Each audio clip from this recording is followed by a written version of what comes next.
The stars twinkled against the vast darkness as the massive Vraxian mothership hovered near Earth. Orbit Kira stood by the viewport, her iridescent scales shimmering under the artificial lights. The High Council had made their decision, and there was nothing she could do about it. "Ambassador Mason will arrive shortly, Your Highness," said Talara, her most trusted advisor. Kira turned her 4 eyes blinking in sequence as she observed the small blue planet below and the human they selected. "Who is she?" "Her name is Lily Carter. She lives alone in a rural area called Montana. The Council believes she will be perfect for our experiment." Kira hissed softly, her frustration evident in the flaring of her neck fins. "This is not an experiment, Talara. This is a punishment." The Vraxian High Council had tired of Kira's rebellious ways. Her refusal to mate with any of the selected Vraxian males had pushed them to extreme measures. Giving her to a human as a gift was meant to humiliate her, to break her spirit. They thought sending a princess to live among the primitive humans would teach her obedience. "The Council expects regular reports on your adaptation." Talara continued, her voice low. "They believe 6 Earth months will be sufficient for you to learn your lesson. And if I refuse to return," Talara's scales shifted to a darker shade, a sign of distress. "Please do not speak of such things. Your Highness, your father is already considering removing you from the line of succession. Do not give him further reason."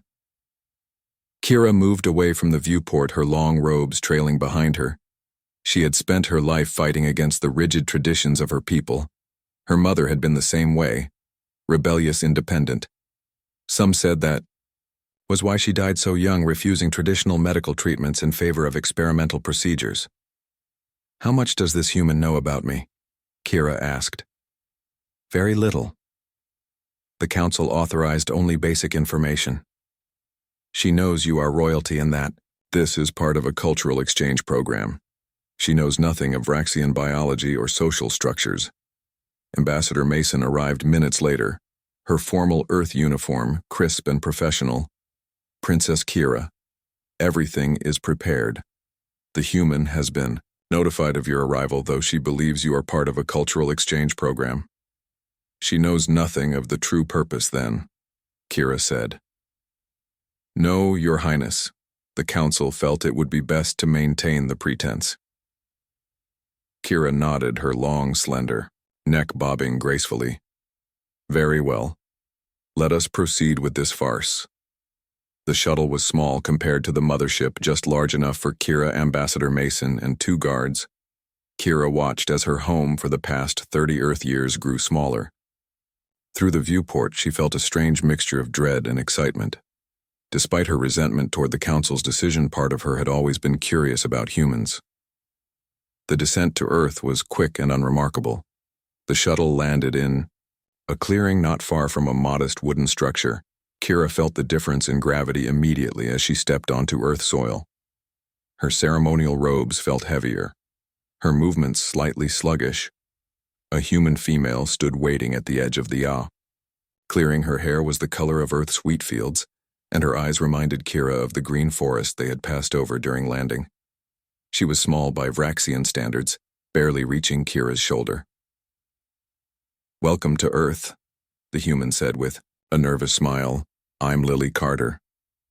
I am Princess Kira, 3rd daughter of Emperor Vrax, ruler of the 7 systems." Kira responded formally. Ambassador Mason completed the introductions, then quickly departed, leaving Kira alone with the human. The princess felt abandoned as she watched the shuttle disappear into the clouds. "Your home is quite—" Kira paused, searching for a diplomatic word. "Modest," Lily laughed. "It's not much, but it's mine. Come inside. You must be tired after your journey."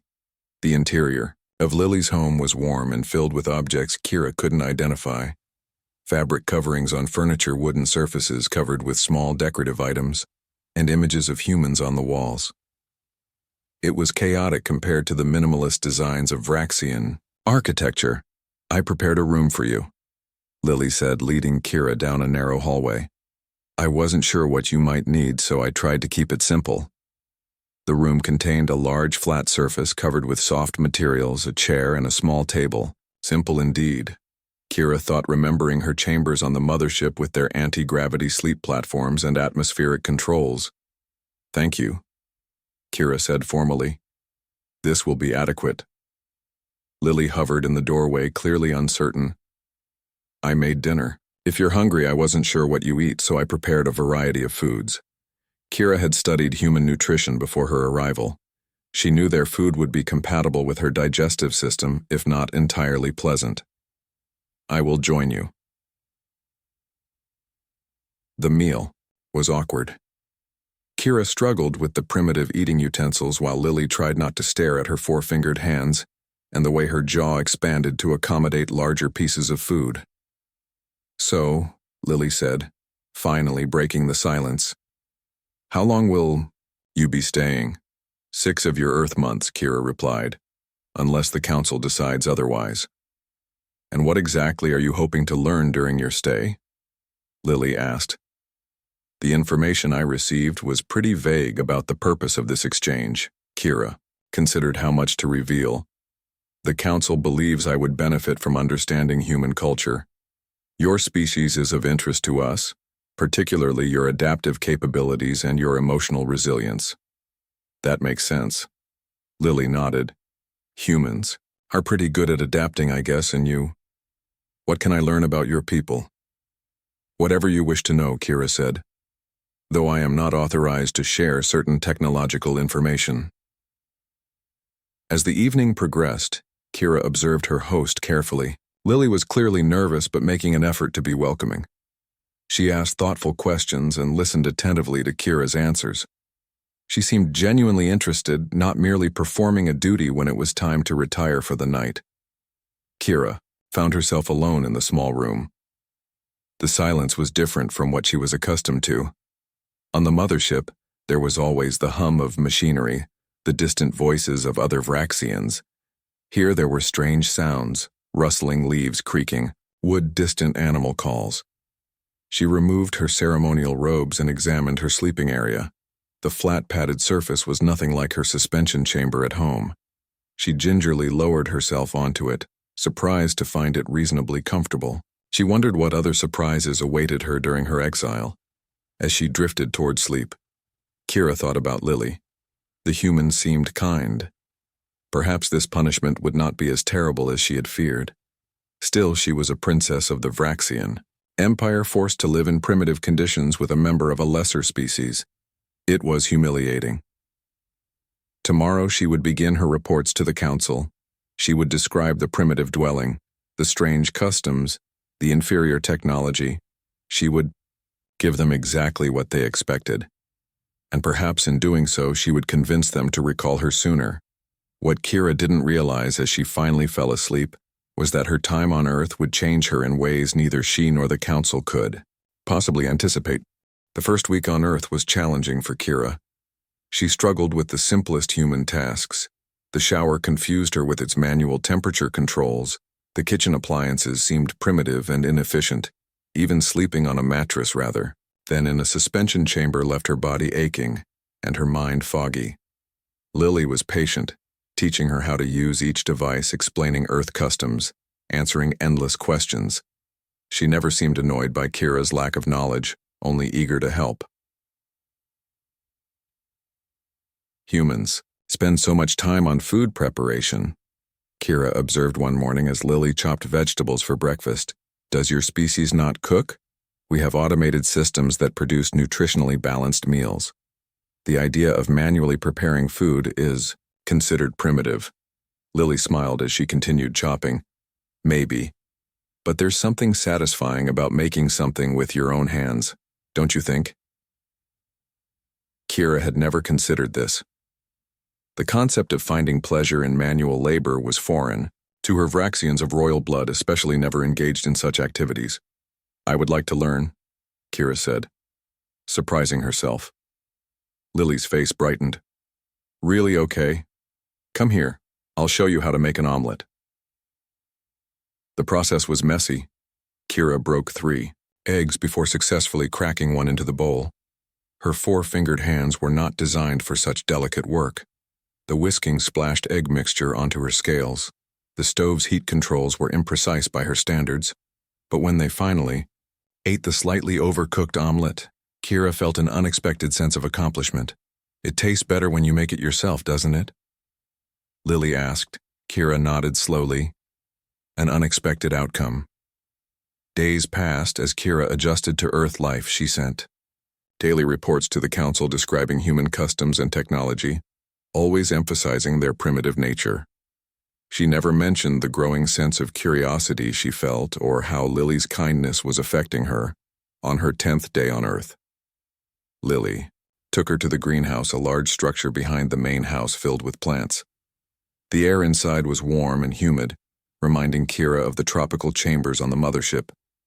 "This is my work," Lily explained, pride evident in her voice. "I'm a botanist. I study plant life."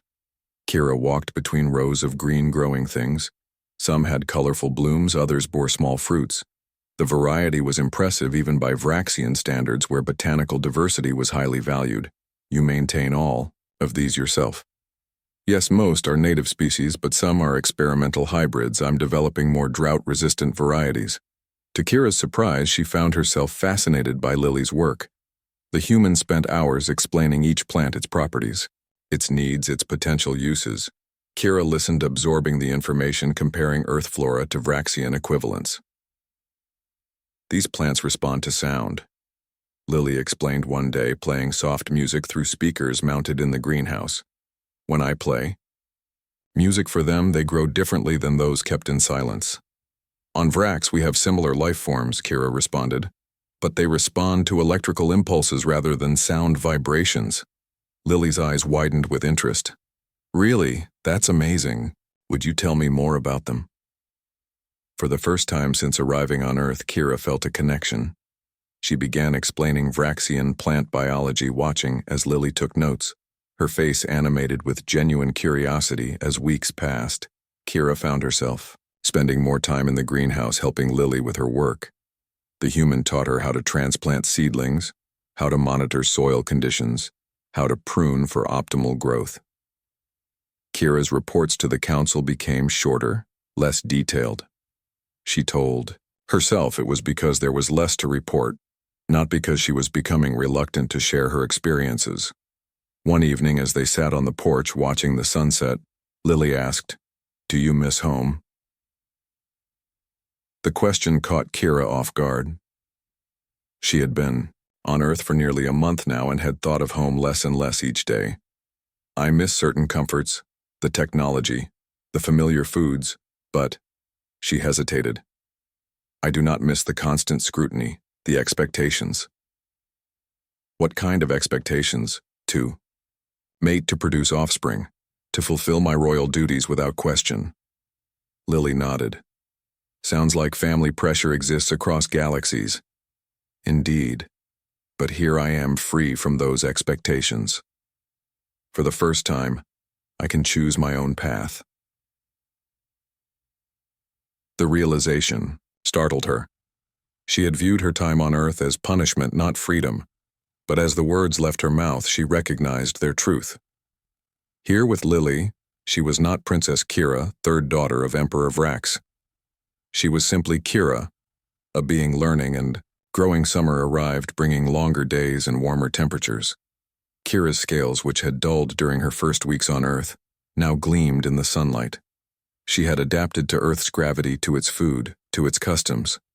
She helped Lily in the greenhouse, learning Earth agriculture techniques. She explored the forests surrounding their home, marveling at the biodiversity.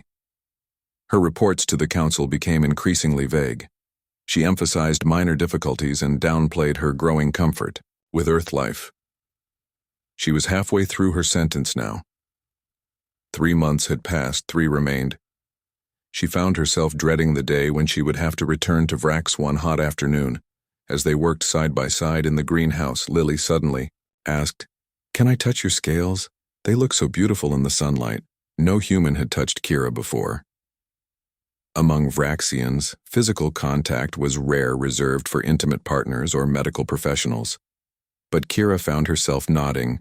"You may, Lily's." Fingers were gentle as they traced the iridescent scales along Kira's arm. The touch sent an unexpected shiver through her body. "They're so smooth," Lily murmured, "and they change color slightly when I touch them. They respond to temperature." "Kira," explained, her voice oddly breathless, "your body heat causes a reaction." Lily pulled her hand away. "I'm sorry, does it hurt?" "No," Kira said quickly. "It is not unpleasant, just unfamiliar." Their eyes met and something passed between them, something neither had anticipated. Lily looked away. First her cheeks flushing pink. Kira recognized the physiological response, a human sign of embarrassment or attraction. She had studied their biology extensively. That night, Kira did not send her daily report to the council. For the first time, she deliberately failed in her duty. She told herself it was an oversight that she would send 2 reports tomorrow. But she knew it was more than that. Something was changing inside her. Something the council would not approve of. The following week brought a thunderstorm. The sky darkened suddenly, wind whipped through the trees, rain pounded against the roof. Kira watched, fascinated, as lightning split the sky, followed by the rumble of thunder. On Vrak, storms were rare and never this violent. She found Lily huddled on her bed, trembling with each lightning flash. "You fear the electrical discharges?" Kira observed, sitting beside her. "Silly, isn't it? A grown woman afraid of storms?" "Not silly," Kira said softly. "On Vrax, we celebrate such displays of natural power, but I understand fear." When the next lightning bolt illuminated the room, Lily instinctively grabbed Kira's hand. Their fingers intertwined, human and alien joined in a moment of shared vulnerability. The touch sent warmth spreading through Kira's body. "Thank you for staying with me," Lily whispered. "I will stay as long as you wish," Kira replied, and was surprised to realize how deeply she meant those words. As the storm raged outside, something new blossomed between them. The barriers of species, of culture, of purpose began to crumble, and in their place grew something neither had expected to find. Something the Vraxian High Council had never considered when they sent their rebellious princess to Earth, something that would change both their lives forever. After the night of the storm, something changed between Kira and Lily. Their interactions carried a new awareness, a heightened sensitivity to each other's presence. Casual touches lingered longer. Eye contact deepened. Neither spoke of what was happening, but both felt it growing stronger each day. Kira had stopped sending regular reports to the council. 2 months remained of her exile, but she found herself thinking of it less as punishment and more as opportunity. She had learned so much about Earth, about humans, about herself. "I want to take you somewhere," Lily said one morning as they finished breakfast. "A place that's special to me." They drove for an hour in Lily's old truck, Kira watching the landscape change from forest to mountains. The road narrowed as they climbed higher until finally Lily parked at a small clearing. "We have to walk from here. It's not far." The trail wound through pine trees, emerging finally at the edge of a lake. Its waters were crystal clear, reflecting the mountains, and sky like a perfect mirror. A small wooden dock extended into the water. "I've been coming here since I was a child," Lily said as they walked onto the dock. "Whenever I need to think or just be alone." Kira stood beside her, absorbing the tranquility of the place. "It is beautiful. Thank you for sharing it with me." Lily turned to her, then her expression serious. "I wanted you to see it because," she hesitated, "because it matters to me, and you matter to me too, Kira. More than I expected." The words hung between them. Honest, vulnerable, Kira felt something unfamiliar stir within her. Fear, but also exhilaration. "I do not understand what is happening between us," Kira admitted. "On Vrax, relationships are arranged strategically for political or genetic advantage. What I feel for you was never part of my education." Lily smiled. "I don't think anyone gets educated about this kind of thing. It just happens and we figure it out as we go." "And what is this thing that is happening?" Instead of answering, Lily moved closer. Her hand reached up, touching Kira's face, gently tracing the scales along her cheek. "May I?" Kira nodded, not trusting herself to speak. Their first kiss was awkward given their different physiologies. Lily's lips were soft against Kira's firmer mouth. The princess had no experience with this human form of affection, but they adjusted, finding a rhythm that worked for both of them. When they finally parted, Kira felt as though the ground had shifted beneath her feet. That was, she searched for words, unexpected. Lily laughed. "Good unexpected or bad unexpected? Good. I think I would like to try it again, to be certain." Their second kiss was better, the third better still.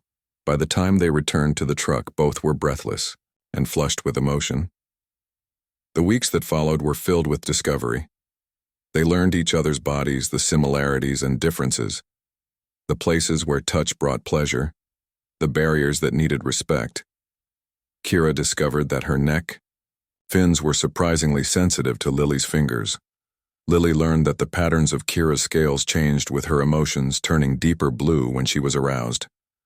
They talked long into the night, sharing stories from their vastly different lives. Kira spoke of growing up in the imperial palace, of the rigid expectations placed on royal children. Lily told of her childhood in a small town, of losing her parents young, of making her own way in the world. "Did you ever have someone?" Kira asked, one night as they lay together in Lily's bed, a mate, a partner.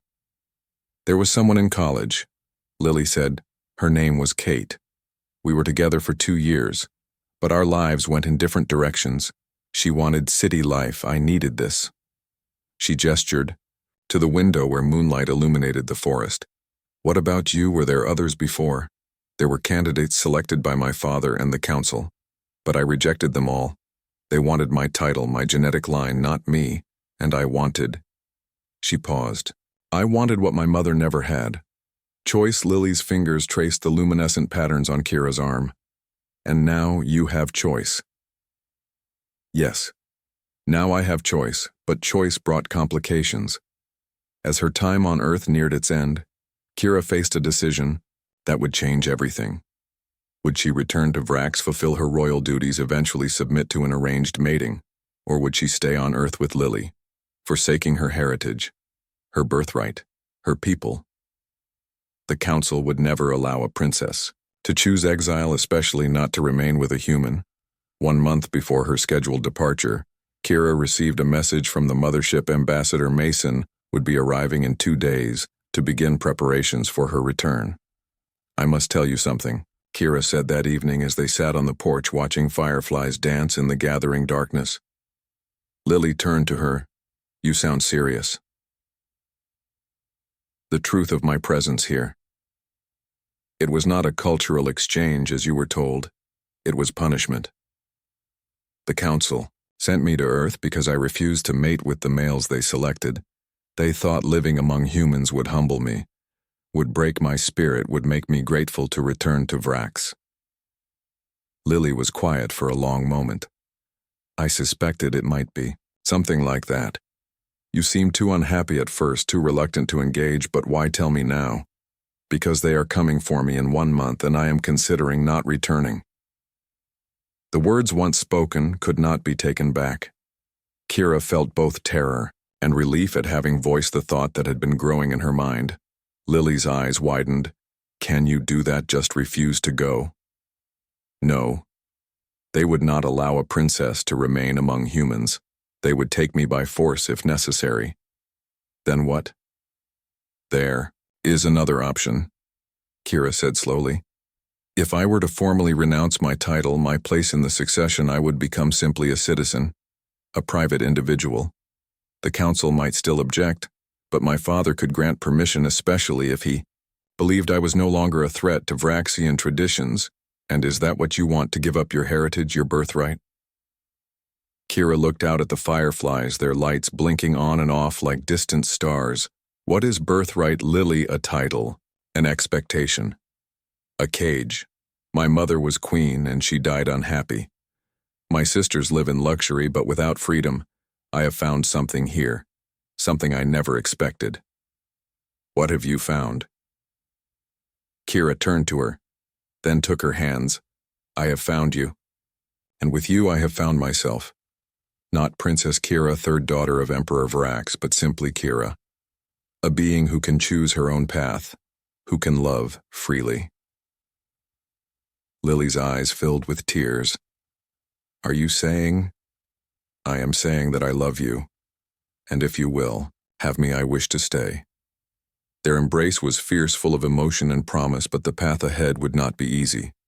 The Vraxian Empire did not relinquish its princesses lightly, especially not to humans. 2 days later, Ambassador Mason arrived her, expression grave when Kira informed her of her decision. The Council will never approve, Princess. This is beyond unprecedented. It is unthinkable. Then I will speak directly to my father. Send him this message. Kira handed over a data crystal. It contains my formal request and my reasons. After Mason departed, Kira and Lily waited. The days passed in anxious anticipation. They continued their routines, working in the greenhouse, taking walks in the forest, sharing meals and conversation. But the shadow of uncertainty hung over them. 1 week before Kira's scheduled departure, a small Vraxian shuttle descended from the sky. Both women watched from the porch as it landed in the clearing. Ambassador Mason emerged, followed by a tall regal. Vraxian male, my father. Kira whispered. Her scales paled with shock. He has come himself. Emperor Vrax stood nearly 7 feet tall, his scales a deep imperial purple. His 4 eyes surveyed the human dwelling with obvious distaste. Kira moved forward and bowed formally. Father, I did not expect. No, you did not. His voice was deep, resonant. You expected me to make this decision from afar, but some matters require personal attention. His eyes shifted to Lily, who stood nervously behind Kira. So, this is the human who has captured my daughter's heart. Yes, Father. This is Lily Carter. She is a botanist, a scientist, she has shown me. I have read your message, Kira. I know what you believe she has shown you, but I must see for myself. What followed was the most uncomfortable meal of Kira's life. Her father questioned Lily relentlessly about her work, her life, her feelings for Kira. The human answered honestly, directly, never showing fear, despite the Emperor's imposing presence. Finally, as the sun began to set, Emperor Vrax stood. I must return to the mothership. I have much to consider, Kira. You will accompany me. We will speak privately. Kira embraced Lily before departing. Whatever happens, know that I love you. The shuttle ride was silent. The Emperor spoke only when they were alone in his private chamber aboard the mothership. You would give up everything for this human. Not give up, Father, change. I would change my path. He studied her, his expression unreadable. Your mother would be proud. I think she too believed in choosing one's own path. It led to her death. But she died free, making her own choices. Is that not better than living caged? The Emperor was silent for a long moment. There is much of her in you. The same defiance, the same heart. The Council advised me to force your return to declare you compromised by human influence, but I see something in you I have not seen before. Conviction, purpose. Father, I cannot approve officially. The Council would revolt, but I can choose not to disapprove. I can allow you your exile if that is truly what you wish. Kira felt tears form in her 4 eyes. It is what I wish, is a life with Lily. Then go to her. But know this, Kira. You will always be my daughter, Princess, or not, you will always be Vraxian, even among humans. When the shuttle returned Kira to Earth, Lily was waiting anxiously on the porch. The moment Kira emerged, the human ran to her. They embraced as autumn arrived, bringing cooler temperatures and changing leaves. Kira marveled at the transformation of the forest as green gave way to brilliant reds, oranges, and golds. Nothing like this existed on Vrax, where the vegetation remained constant year-round. Had been on Earth for 8 months now, 2 months beyond her original sentence. Life with Lily had settled into comfortable routines. Their days were spent working in the greenhouse or the garden preparing for winter. Their evenings were filled with conversation, learning, teaching, sharing. Their nights were intimate, exploring the continuing wonder of their unlikely connection. One evening, as they sat by the fireplace watching flames dance across logs, Kira said, "I wish to speak with you about something important." Lily looked up from her book. "That sounds serious. On Vrax, continuation of bloodlines is considered sacred, especially royal bloodlines. Like on Earth, royal families here care a lot about heirs too." Kira nodded. "Yes, but for us it goes beyond tradition. It is biological imperative. Vraxian females experience a time when the need to reproduce becomes—" She searched for the right word, compelling. Lily set her book aside. "Are you saying you're going through this now?" "The early stages. Yes, I have felt the changes beginning. The heightened awareness, the dreams, the physical symptoms." "And what does this mean for you?" "For us," Kira took Lily's hands in hers. "Among my people, this would be the time when I would select a mate, when arrangements would be made for continuation of my line. But you're here with me, and I'm not exactly equipped to help with that," Lily said with a small smile. "That is not entirely accurate," Kira said carefully.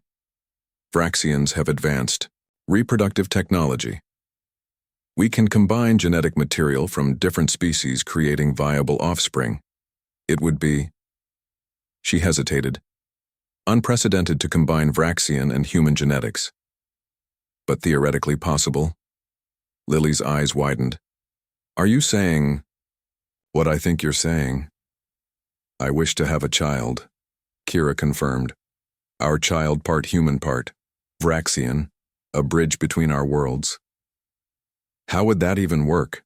"I brought certain technology with me. Medical devices small enough to conceal from Ambassador Mason. They were meant for emergency use but could be repurposed. The process would require genetic material from both of us. It would be complex but possible." Lily was quiet for a long moment. "This is a lot to process, Kira. A baby, a half-alien baby. I understand if you need time to consider, I would never press you into such a decision." Lily squeezed her hands. "It's not that I'm opposed. It's just unexpected. I never thought I'd have children. And now you're suggesting we could have one together. A child that would be part you, part me. It's overwhelming, but also," she smiled, "kind of amazing." "Then you will consider it." "Yes, I'll consider it. But I have questions. Lots of questions." The questions came over the following days and weeks. How would the pregnancy work? Would the child look human or Vraxian or something in between? What special needs might it have? Would it be healthy? Would Earth's environment support its development? How would they explain the child to others? Kira answered as best she could, though many questions had no certain answers. "This would be the first Vraxian-human hybrid, a pioneer in every sense. I need to be sure," Lily said one night, "that this isn't just about your biological imperative, that you truly want this child with me." Kira's scales rippled with emotion. What began as biological has become something more, Lily. I want this child, our child, not because my body compels me, but because my heart desires it. I want to create something new with you, something that represents both our worlds, something born of love, not duty. Lily's eyes filled with tears. When you put it that way, how can I say no? Their decision made, they began preparations. Kira retrieved the medical devices she had hidden beneath a loose floorboard in her room, small silver discs in a crystalline container. She explained the process carefully. First, we must collect genetic material from each of us. Then the device will analyze, identify compatible sequences, and create a viable embryo. The embryo will develop in this container for 20 Earth days. After that, it must be implanted. It will be partially external, unlike human pregnancy. The growth sac will attach to my body, drawing nutrients, but remaining visible. Will it hurt you? There will be discomfort, but not pain. Vraxian females are designed for this process. Though traditionally the growth sac would be fully internal, The technology allows for external development to accommodate cross-species genetics. Buru. Collection process was intimate, gentle, charged with the significance of what they were doing. When it was complete, Kira placed the genetic samples in the device and activated it. A soft blue light pulsed within. "Now we wait," she said. "In 3 days, we will know if compatible sequences were found." Those 3 days were the longest of their lives. They tried to maintain normal routines but found themselves checking the device constantly, watching for any change in the pulsing light. On the 3rd day, the light changed from blue to green. Kira's hands trembled as she examined the readout. "It worked," she whispered. "Compatible sequences were identified. The embryo is forming." Lily stared at the device, her face a mixture of awe and disbelief. "That's our baby in there." "The beginning of our baby, yes. It will take 17 more days before implantation is possible." Those 17 days passed in a blur of preparation. They converted the small room next to theirs into a nursery Lily built, a crib, while Kira prepared special nutritional supplements she would need during the pregnancy. They discussed names possibilities that would honor both their heritages. Finally, the day arrived. The embryo had developed into a small translucent sac, about the size of a human fist. Within it, a tiny form could be seen moving occasionally. The implantation process was brief. Kira performed it herself, pressing the container against her abdomen and activating the final sequence. The sac attached, itself to her skin, forming a seal. "It feels strange," she said, touching the area gently. "But right." Over the following weeks, the growth sac expanded, becoming more visible beneath Kira's clothing. The being inside developed rapidly, its form becoming clearer, its movements more distinct. Kira's body changed too.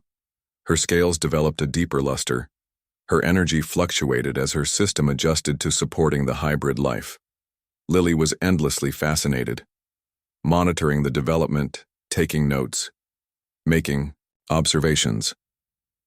She had adapted her research skills to this unprecedented situation, studying every change, documenting every milestone. "I think it has your eyes," Lily said one evening as they examined the growth sac. "Look, there are 4 of them. But the shape of the face is more human," Kira observed. "And see, those are fingers forming, not Vraxian digits." They spent hours speculating about what traits their child might inherit.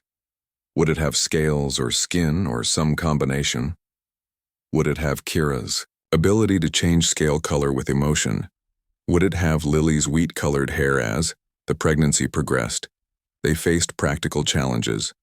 The growth sac required specific conditions: humidity, temperature. They modified their home, installing humidifiers, adjusting heating systems. Kira needed special nutrients, some of which were difficult to find on Earth. Lily drove to distant specialty stores, consulted with botanists about alternative sources. 4 months after implantation, a new concern arose. The growth sac had reached its maximum expansion. The being inside was now clearly visible, a small hybrid creature with both Vraxian and human features. But the protective fluid was beginning to thin, a sign that birth was approaching. "I'm not sure we should do this alone," Lily said, worry evident in her voice. "What if something goes wrong? We should have medical help." "Who would help us?" "Lily, human doctors would not understand Vraxian physiology. And my people." Kira shook her head. "They would see this child as an abomination. But there must be someone." After much discussion, they decided to contact one person, Ambassador Mason. Though initially shocked by their news, she had shown understanding during Kira's decision to remain.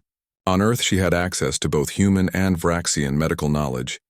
Mason arrived 2 days later, bringing specialized equipment and medications. She examined Kira and the growth sac, her expression professional, but her eyes wide with amazement. "This is unprecedented," she said. "The first human Vraxian hybrid, and it appears to be developing normally healthy.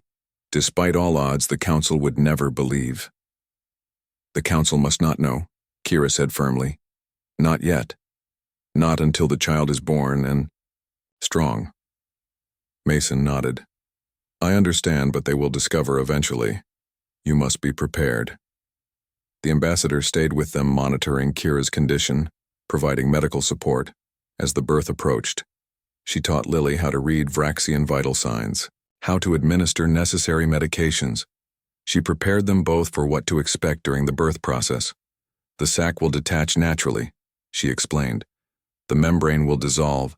The child will emerge. It will be able to breathe Earth's atmosphere. I've analyzed its developing respiratory system. It's a remarkable adaptation, but the first hours will be critical. The child must stabilize, must adapt to external life. 1 week later, in the middle of the night, Kira woke with a startled cry. The growth sac was pulsing, emitting a soft blue glow.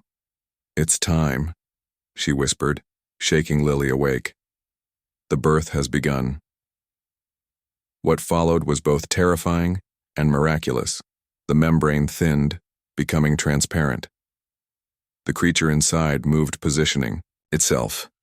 The sac detached from Kira's body, floating slightly above her skin, supported. Amira grew faster than a human child, but slower than a Vraxian. At 3 months, she could already sit up, her 4 violet eyes tracking movements across the room. Her scales were softer than Kira's, with a subtle iridescence that changed with her moods. The tuft of wheat-colored hair had grown into soft curls, covering her otherwise scaled head. Her hands had 5 fingers like a human, but with the slight webbing of Vraxian digits. Kira and Lily documented every development, every milestone. Ambassador Mason visited regularly, bringing specialized nutrition and medical supplies. She was fascinated by Amira's development, often taking samples for analysis, always careful to maintain their privacy.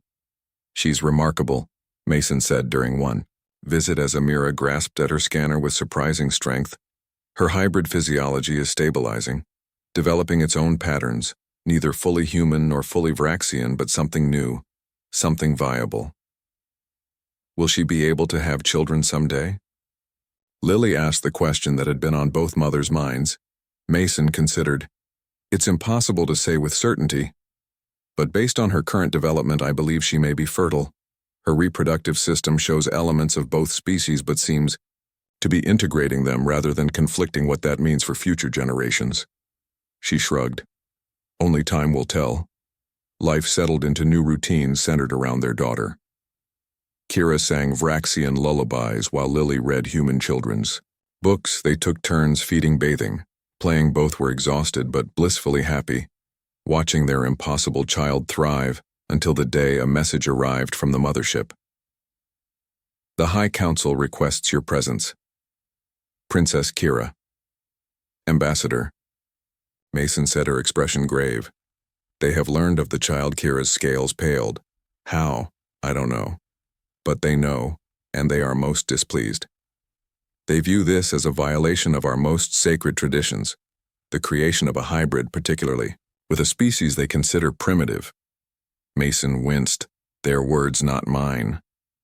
"What will they do?" Lily asked, holding Amira protectively. "They demand to see the child, to assess her, to determine if—" Mason hesitated. "If she poses a threat to Vraxian genetic purity." "She is an infant." Kira hissed, her neck fins flaring with anger. "She threatens no one." "I understand, but the Council. They fear what they do not understand. And this," she gestured to Amira, "has never been understood because it has never existed." After Mason departed, Kira and Lily discussed their options long into the night. "We could run," Lily suggested. "Go somewhere remote where they couldn't find us." "They would find us," Kira said. "Vraxian tracking technology is beyond anything. On Earth we cannot hide. Then we stand our ground. This is our home, our family. They have no right." Kira touched Lily's face gently. "They believe they have every right. I am still Vraxian, still bound by our laws, even in exile, and our laws forbid unauthorized genetic experimentation." "This wasn't an experiment," Lily protested. "This was love." "I know, but the Council will not see it that way."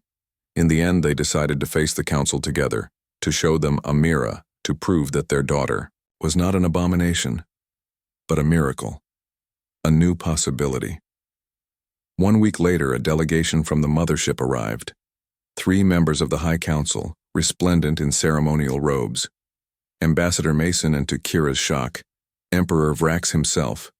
They gathered. In the living room, the humans and Vraxians eyeing each other warily. Amira sat on Kira's lap, looking at the visitors with curious four-eyed gaze. "So, this is the hybrid," said Councillor Zex. The oldest of the 3, his scales a faded green with age. "This is my daughter," Kira corrected. "Her name is Amira." The councillors examined the child from a distance, clearly reluctant to approach too closely.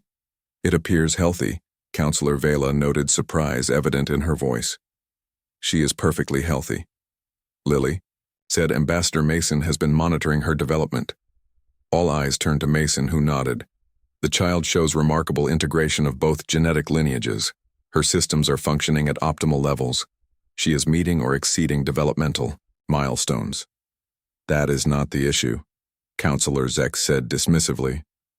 "The issue is that a princess of the royal blood has diluted her lineage, has created an unauthorized hybrid with a—" He glanced at Lily. A human Emperor Vrax, who had remained silent, stepped forward. "The issue, Councillor, is whether this child poses any threat to our people. Is that not the true concern? That this hybrid might somehow contaminate our genetic purity?" "Among other concerns, yes," Zex admitted. "Then let us examine the facts." The Emperor continued. "This child exists on Earth, not Vrax. She will be raised here among humans. She poses no threat to our genetic pool unless—" He turned to Kira. "Unless you intend to return with her to claim your place in the succession." "I do not, father," Kira said. "I have chosen exile. I have chosen this life with Lily and our daughter." The Emperor nodded. "Then I see no threat, no violation of our most sacred laws. The princess has removed herself from the succession. The hybrid remains. On Earth our bloodlines remain pure, our traditions intact." "But the precedent," Councillor Vela protested, "if others learn that hybridization is possible, that a princess has—" "Who would know?" Emperor Vrax interrupted. "Unless someone in this room speaks of it outside these walls, this child does not exist. She is a secret, a curiosity, nothing more." The councillors exchanged glances. Kira realized what her father was doing. He was offering them a way out, a compromise that would allow Amira to exist without challenging Vraxian traditions. Perhaps, Councillor Zex said slowly, if certain conditions were met. The negotiations lasted hours. The council demanded regular monitoring of Amira's development restrictions, on travel assurances that no further hybrids would be created without authorization, and the child must never be presented as Vraxian royalty. Councillor Vela insisted. She must never claim her heritage. "She is my daughter," Kira said firmly. "I will not deny her knowledge, of where she comes from, of who she is, but I accept that she has no claim to the throne, no place in the succession." Finally, terms were agreed.